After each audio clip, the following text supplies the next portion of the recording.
इस वक्त आम आदमी पार्टी एक ऐसे तूफान के बीच खड़ी है जिसने पार्टी की नींव हिला डाली है। और कहानी सिर्फ राघव चड्ढा या बाकी राज्यसभा सांसदों के बीजेपी में जाने की नहीं है, बल्कि उस दिमाग के जाने की है जो आम आदमी पार्टी की रणनीति के मास्टरमाइंड माने जाते थे, जिनका नाम है संदीप पाठक। यही वो शख्स है जिन्होंने शून्य से आम आदमी पार्टी के संगठन को खड़ा करके पंजाब में सत्ता तक पहुंचाया। यही वजह है कि बीजेपी के लिए राघव चड्ढा नहीं, ज्यादा कीमती संदीप पाठक हैं। अब पंजाब चुनाव नजदीक है, ऐसे में संदीप पाठक बीजेपी के लिए बेशकीमती बन गए हैं, क्योंकि राघव चड्ढा जहां बीजेपी के लिए एक पब्लिक फेस लेकर आए हैं, वहीं संदीप पाठक अपने साथ पूरी संगठनात्मक ब्लूप्रिंट लेकर आए हैं। वो ब्लूप्रिंट जिस पर आम आदमी पार्टी टिकी हुई थी। अब दूसरी तरफ जनता का मूड भी साफ दिख रहा है। राघव चड्ढा के बीजेपी में जाते ही सोशल मीडिया पर नाराजगी फूट पड़ी। सिर्फ 24 घंटे के अंदर इंस्टाग्राम पर करीब 10 लाख लोगों ने उन्हें अनफॉलो कर दिया। ये सिर्फ एक नंबर नहीं है, ये साफ संकेत है कि राघव चड्ढा का बीजेपी में जाना उनके समर्थकों को बिल्कुल पसंद नहीं आया। लेकिन असली चिंता आम आदमी पार्टी के लिए अब शुरू होने जा रही है, क्योंकि पंजाब में चुनाव करीब है और वही संदीप पाठक जिन्होंने 2022 में आपको शून्य से उठाकर सत्ता तक पहुंचाया था, अब उसी सिस्टम की कमजोर नसों को जानते हैं। यानी जो खंभे उन्होंने खुद गड़े थे, अब उन्हीं को हिलाने के लिए उनका इस्तेमाल हो सकता है। बीजेपी संदीप पाठक के सहारे आम आदमी पार्टी के इन्हीं खंभों को हिलाने का काम करने वाली है। यही वजह है कि पंजाब की राजनीति में अचानक हलचल तेज हो गई। मुख्यमंत्री भगवंत मान ने तुरंत अपने मंत्री को दिल्ली भेज दिया। पंजाब के स्वास्थ्य मंत्री बलबीर सिंह ने दिल्ली पहुंचकर पंजाब प्रभारी मनीष सिसोदिया से मुलाकात की। इस बैठक में साफ तौर पर चर्चा हुई कि इस संकट से कैसे निपटा जाए, क्योंकि चुनाव नजदीक है। वहीं देर रात मनीष सिसोदिया सीधे अरविंद केजरीवाल के घर भी पहुंच गए, जहां देर रात हुई इस मुलाकात में करीब आधे घंटे तक दोनों नेताओं के बीच रणनीति पर चर्चा हुई कि कैसे इस टूट का असर कम किया जाए और आगे की राह तय की जाए। और अब मामला सिर्फ राजनीति तक नहीं रहा है, कानूनी लड़ाई भी शुरू होने जा रही है। आम आदमी पार्टी ने तय किया कि वो राज्यसभा अध्यक्ष को पत्र लिखेगी।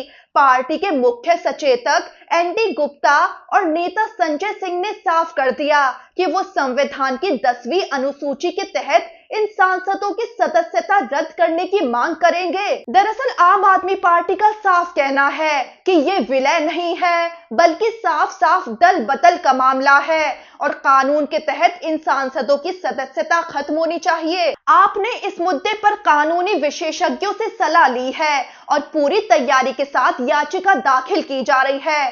पार्टी ने साफ संकेत दिए हैं कि अगर राज्यसभा सचिवालय से राहत नहीं मिलती तो वो अदालत का दरवाजा भी खटखटाएंगे। उधर पंजाब के मुख्यमंत्री भगवंत मान ने राष्ट्रपति द्रौपदी मुर्मू से मिलने का समय भी मांगा है। वो पंजाब के विधायकों के साथ राष्ट्रपति से मुलाकात करेंगे, जिसमें वो बीजेपी में शामिल हुए पंजाब के राज्यसभा सदस्यों को रिकॉल करने को लेकर अपना पक्ष रखेंगे। वहीं तीखी बयानबाजी भी इस पूरे मामले पर देखने को मिली। संजय सिंह ने प्रेस कॉन्फ्रेंस करके इसे सीधा बीजेपी का ऑपरेशन लोटस बता दिया, जिसके तहत पंजाब चुनाव से पहले आम आदमी पार्टी को कमजोर करने की साजिश हुई है।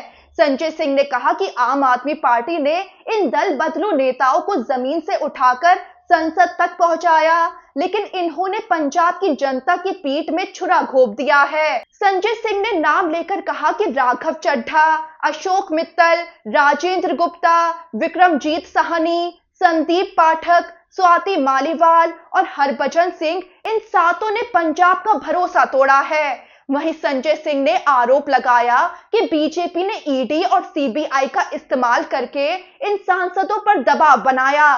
संजय सिंह ने अशोक मित्तल का जिक्र किया, जिन्हें राघव चड्ढा की जगह राज्यसभा में उपनेता बनाया गया था। लेकिन पार्टी के इस ऐलान के फौरन बाद अशोक मित्तल पर ईडी की रेड की खबरें चल पड़ी। ऐसे में संजय सिंह का साफ कहना है कि ईडी का दबाव बनाकर बीजेपी ने इन सांसदों को तोड़ने का काम किया है। संजय सिंह ने साफ कहा कि ये सब नरेंद्र मोदी और अमित शाह के नेतृत्व में पंजाब को कमजोर करने की साजिश है। इधर मुख्यमंत्री भगवंत मान खुलकर सामने आए। उन्होंने इन नेताओं को गद्दार बताते हुए कहा कि पंजाब की जनता इन्हें कभी माफ नहीं करेगी। उन्होंने तंज कसते हुए ये भी कह डाला कि इन्हें बिना मेहनत के कुर्सी मिल गई, ना जनता के बीच गए, ना संघर्ष किया और अब बीजेपी में जाकर भी इनका कोई भविष्य नहीं है। आम आदमी पार्टी की पंजाब सरकार में मंत्री बलबीर सिंह ने साफ शब्दों में कह दिया कि ये दल बदलू नेता आज पंजाब में मुंह दिखाने लायक नहीं रहेंगे। उन्होंने इन्हें गद्दार कह डाला। वहीं उन्होंने इस पूरे घटनाक्रम को बीजेपी की कॉपी बुक योजना बता दिया, यानी वैसी ही रणनीति जैसे पहले बीजेपी ने शिवसेना और एनसीपी जैसे दलों को तोड़ने के लिए अपनाई थी। उन्होंने गंभीर आरोप भी लगाए कि सांसद अशोक मित्तल पर ईडी की कार्रवाई तब तक चलती रही जब तक उन्होंने दस्तखत नहीं कर दिए। उनके मुताबिक ये बीजेपी का पुराना तरीका है, दबाव और डर बनाना। आम आदमी पार्टी का साफ आरोप है कि पंजाब पे अपनी कमजोर पकड़ की वजह से बीजेपी ने ऑपरेशन लोटस चलाया। अब जरा उन नेताओं को भी सुन लीजिए जो आम आदमी पार्टी छोड़कर गए हैं।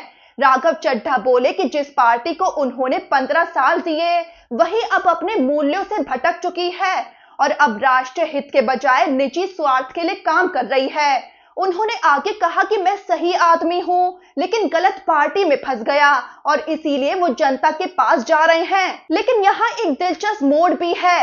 राघव चड्ढा के पुराने वीडियो वायरल हो रहे हैं जिनमें वो बीजेपी की कड़ी आलोचना करते नजर आ रहे हैं। यहाँ तक कि बीजेपी को अनपढ़ गुंडों की पार्टी तक कह चुके हैं। उधर आम आदमी पार्टी छोड़कर बीजेपी में आए संदीप पाठक का कहना है कि उन्होंने कभी नहीं सोचा था कि ऐसा दिन आएगा, लेकिन 10 साल बाद अब वो पार्टी से अलग हो रहे हैं। वहीं दिल्ली के पूर्व मुख्यमंत्री और आम आदमी पार्टी के प्रमुख अरविंद केजरीवाल ने बहुत ही कम शब्दों में इस पूरे मामले पर टिप्पणी की है। उन्होंने कहा कि बीजेपी ने फिर से पंजाबियों को धक्का दिया है, यानी पंजाबियों को फिर से अपमान किया है। अब अगर राघव चड्ढा की पूरी कहानी देखें तो ये सफर भी कम दिलचस्प नहीं है। 2013 में अन्ना हजारे के आंदोलन के दौरान उनकी मुलाकात अरविंद केजरीवाल से हुई।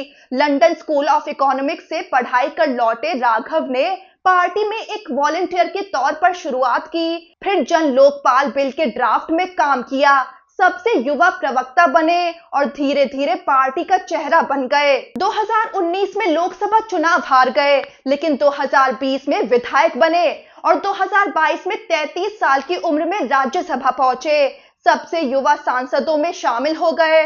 पंजाब की जीत में उनकी बड़ी भूमिका मानी गई और बाद में उन्हें गुजरात चुनाव की जिम्मेदारी भी दी गई। लेकिन आम आदमी पार्टी का अब वही चेहरा आम आदमी पार्टी से अलग होकर बीजेपी में चला गया है। अब सबसे बड़ा सवाल यही है, क्या आम आदमी पार्टी इस राजनीतिक तूफान से खुद को संभाल पाएगी या ये झटका आने वाले चुनावों में उसकी सबसे बड़ी कमजोरी बन जाएगा।